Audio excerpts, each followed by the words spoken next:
Bonjour, bonjour et bienvenue sur KTV en direct à la télévision, à la radio et sur les réseaux sociaux pour ce temps de parole consacré à une action, la 5e du nom déjà, Selfies ton préservatif. Et pour en parler, nous recevons Saïd Mohammadi, le directeur de l'association des étudiants et des jeunes de Mayotte. Bonjour. Bonjour.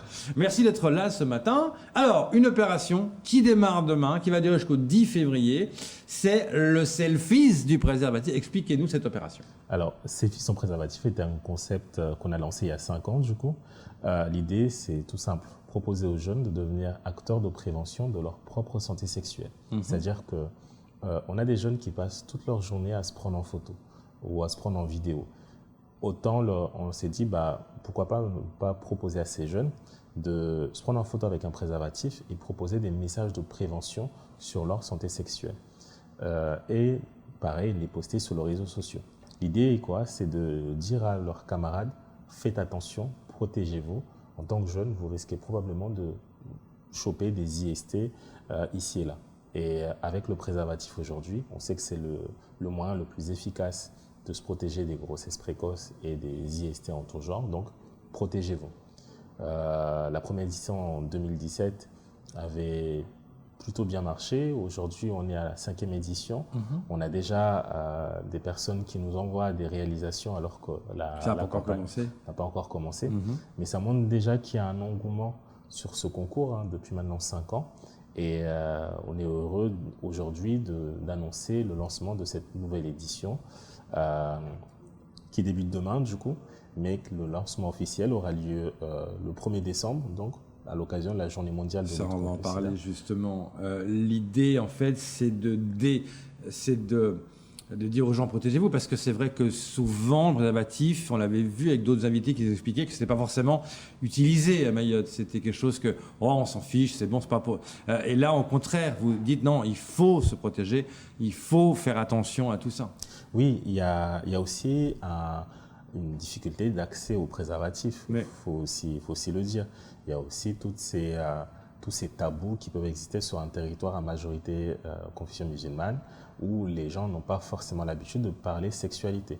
Mais on se rend compte que les jeunes entre eux échangent beaucoup sur ces thématiques de santé sexuelle ou de sexualité à proprement dit. Donc, à l'occasion de cette édition, du coup, notre service prévention santé va aller à la rencontre de ces jeunes, que ce soit en établissement scolaire, mais également au sein de leur quartier, au plus près d'eux, afin d'échanger avec eux, leur donner aussi des préservatifs et leur proposer de participer à ce concours. Donc si aujourd'hui on a quand même des jeunes qui nous envoient leur réalisation en nous disant qu'est-ce que vous en pensez? Est-ce que c'est ça qu'il fallait faire ou pas? C'est que l'engouement qu'il y a eu depuis maintenant 5 ans est encore là. Et ces jeunes prennent de plus en plus conscience qu'il faut se protéger et aussi véhiculer tous ces messages de prévention à l'utilisation de ces préservatifs. Oui, et puis de ne pas avoir honte d'aller en acheter. Parce Exactement. que souvent, vous l'avez dit, souvent c'est la honte, on n'ose pas trop, on n'y va pas, il ne faut pas en parler, on n'en parle pas en famille. C'est un peu, vous l'avez dit, tabou. Et là, en fait, ça se entre guillemets, détabouse. Vous avez envie de dire, voilà, c'est une chose qu'il faut faire. Il y a un concours, c'est bien, parce que ça prouve l'engouement qu'il y a depuis 5 ans. Et en fait, il y a aussi il y a des cadeaux quand même à gagner. Oui, il y a un billet d'avion, il y a un téléphone, il y a des sorties bateau, etc. C'est génial. Donc il y a aussi un aspect ludique, un aspect concours. C'est ça. Et ça dure jusqu'au 10 février, c'est quand même une longue période. Oui, c'est aussi pour laisser le temps à notre service prévention santé d'aller à la rencontre de ces jeunes. Donc, parler de ce concours de Selfies ton préservatif. Et aussi, au-delà de ce concours, on va proposer cette année des cafés-débats autour de la parentalité, autour de la sexualité dans les quartiers, afin aussi d'échanger, de sensibiliser et aussi écouter ces jeunes. Qu'est-ce qu'ils pensent du préservatif? Quelles ont été les difficultés qu'ils ont pu en avoir? Et ça permet d'une part d'informer, mais aussi surtout d'avoir un retour de la part de ces jeunes qui sont, j'ai envie de vous dire, 70% de cette population mahoraise. Oui, et puis c'est important parce que quand on voit qu'il y a beaucoup de jeunes filles qui sont enceintes, qui ont 15 ans, 16 ans, et ça c'est aussi une façon de dire, voilà, attention, il y a ce site qui permet de ne pas tomber enceinte. Des fois, il y en a même, on expliquait, qui n'étaient pas au courant. Oui. Ils ne savaient pas. Il faut dire aussi que heureusement, malheureusement, je ne me prononcerai pas vraiment là-dessus. On a eu quand même cette année un fort taux de grossesse dans les établissements scolaires, avec des pics jamais atteints dans certains. Et on va parler de 10 000 naissances cette année. On va probablement dépasser la barre des 10 000 naissances. C'est énorme. Et donc là, c'est aussi une occasion de limiter un peu les dégâts, entre guillemets, de dire voilà, il faut se protéger, attention à ça, il y a une possibilité. Et puis d'expliquer aux gens où est-ce qu'on les trouve, parce que peut-être qu'ils ne savent pas où aller.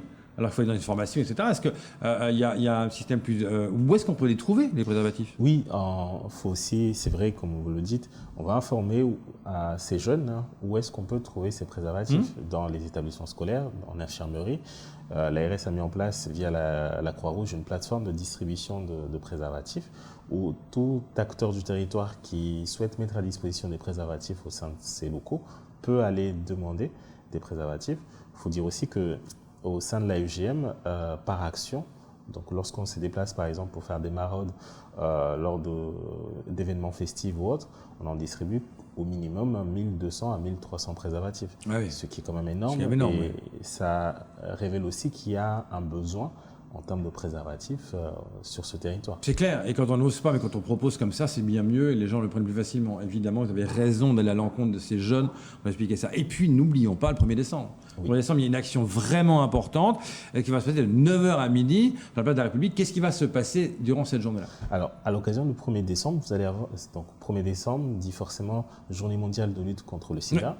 Donc, on sera sur la place de la République, aux côtés de l'ARS, Narikem Sada, le CEGID et d'autres partenaires, afin de proposer d'une part une opération TROD VIH, donc avec une seule goutte de sang, on peut vous dire si depuis votre naissance jusqu'aux 3 derniers mois, une personne était atteinte ou pas par le VIH, mais on va aussi proposer à toutes les personnes qui nous regardent de venir participer à ce concours Selfie sans préservatif et se prendre en photo avec leur préservatif sur la place de la République. Il y aura aussi un pro-game, un chanteur du territoire qui sera là pour interpréter quelques musiques de son répertoire.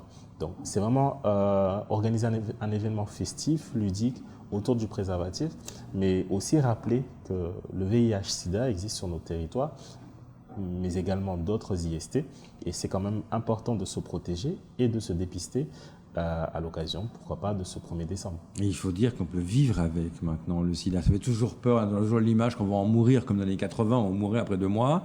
Là, on peut vivre avec, il y a des traitements qui existent. C'est pas non plus... c'est clair, c'est une maladie, mais mieux vaut le savoir et se faire traiter, parce que souvent, des gens disent non, moi, je veux pas savoir si je l'ai eu ou pas, je continue à vivre comme ça. Non, il faut au contraire profiter de ces occasions-là. Oui, aujourd'hui, comme vous le dites, la science a évolué, les traitements ont évolué, on peut vivre du VIH-Sida et même ne plus le transmettre. Une personne qui prend régulièrement son traitement peut ne plus transmettre le VIH et avoir une sexualité ou une vie totalement normale. Il y a des tabous autour de ça, donc ça sera aussi l'occasion d'en parler avec des professionnels de la place et aussi, pourquoi pas, de vous tester. C'est gratuit et c'est ouvert à tout public. On appelle une goutte de sang suffit pour vous sachiez si vous l'avez eu ou pas, jusqu'aux 3 derniers mois. C'est bien ça. Et si vous l'avez eu, là, il y a des traitements qui se mettent en place, des choses qui se mettent en place, j'imagine. Oui, il y a un accompagnement qui est mis en place, il y a des traitements, il y a un suivi régulier qui est mis en place. Vous avez des partenaires tels que Narikem Sada et le CEGID qui sont là pour justement informer et accompagner toutes les personnes qui seraient éventuellement atteint par le VIH. Il ne faut pas avoir peur de faire ce test-là, tout simplement, pour peut-être vous rassurer ou alors vous soigner, parce qu'on peut guérir de ça. On ne meurt pas forcément de ça tout de suite comme l'idée préconçue que l'on a au départ. Et puis on peut profiter de faire cette opération, de ce selfiser avec son préservatif. Le premier, donc il y a toute une opération, mais on précise, sous emballage, on précise, parce que... Oui. Soyons clairs. C'est bien ça. Oui. Soyons clairs que c'est ça. Merci beaucoup d'être venu ce matin nous en parler. On rappelle, à partir de demain, alors comment on fait? On envoie où quand on fait un selfie? À partir de demain, où est-ce que j'envoie le selfie? Alors, vous avez 2 possibilités, voire même 3. Première possibilité, c'est de nous envoyer votre réalisation par mail à concours@aegm.fr et notre service Prévention Santé vous répondra pour vous accompagner sur la réalisation de votre selfie ou la correction de votre phase de prévention. Vous avez aussi la possibilité de nous l'envoyer via notre Snap qui s'affiche à l'écran, mais également la page Facebook de la FGM, où, pareil, nos collègues prendront le temps d'échanger avec vous, peut-être vous conseiller si vous le souhaitez, ou tout simplement, ça vous permettra de voir les réalisations qui ont pu être faites les années précédentes afin de vous inspirer. Afin de s'inspirer pour faire quelque chose de sympa. Jusqu'au 10 février, il y a ça. Et puis la grande opération, le mercredi 1er, de 9h à midi, à la République. Merci beaucoup d'être venu ce matin. Je vous en prie. Pour nous en parler. C'était important. Et sortez couverts.